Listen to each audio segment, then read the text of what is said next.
নমস্কার বন্ধুরা, আমরা আছি এখন পরেশনাথ পাহাড়ে। তো পরেশনাথ মন্দিরে যে ছবি তো আপনারা দেখতে পাচ্ছেন সেই মন্দির সামনে, এটাই হচ্ছে মেন মন্দির। আমাদের গন্তব্যস্থল ছিল এটাই, যে পরেশনাথ মন্দিরে যাওয়ার। তো আমরা চলে এসেছি। তো হেঁটে আসতে অনেকক্ষণ সময় লেগেছে আমাদের। তো দেখে নিন পরেশনাথ মন্দির চত্বর। আর এত ওয়েদার খারাপ আছে, কুয়াশায় পুরো ভর্তি আছে যে পরেশনাথের মন্দিরের মাথা চূড়া আমরা কিছুতেই দেখতে পাচ্ছি না। সিচুয়েশনটা দেখতে থাকুন কীরকম সিচুয়েশন। পুরো চারদিকে মেঘে ঢেকে গেছে, আর ফগ চলছে, কুয়াশায় পুরো ভর্তি একদম। আর হাওয়া যা চলছে বুঝতেই পারছেন না আমার চুল কতখানি উঠছে।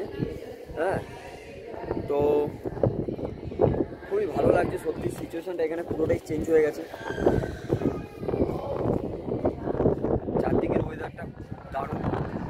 আর আমি এদিকটা একটু দেখাবো, এদিক দিয়ে আপনি পরিদর্শন করতে পারবেন। আপনি এইটা দিয়ে পরিদর্শন করতে পারবেন, এইটা দিয়ে যেতে পারবেন, এইটা দিয়ে গিয়ে আবার ওদিক দিয়ে ঘুরে আবার ওইটা দিয়ে আসতে পারবেন। আপনি 3 বার প্রদক্ষিণ করতে পারবেন। তো এটা করলে খুবই ভালো হয় আর আপনার মনস্কামনা পূর্ণ হয়। তো এটা করতে পারেন এই পরেশনাথে এসে। থ্যাংক ইউ, ধন্যবাদ।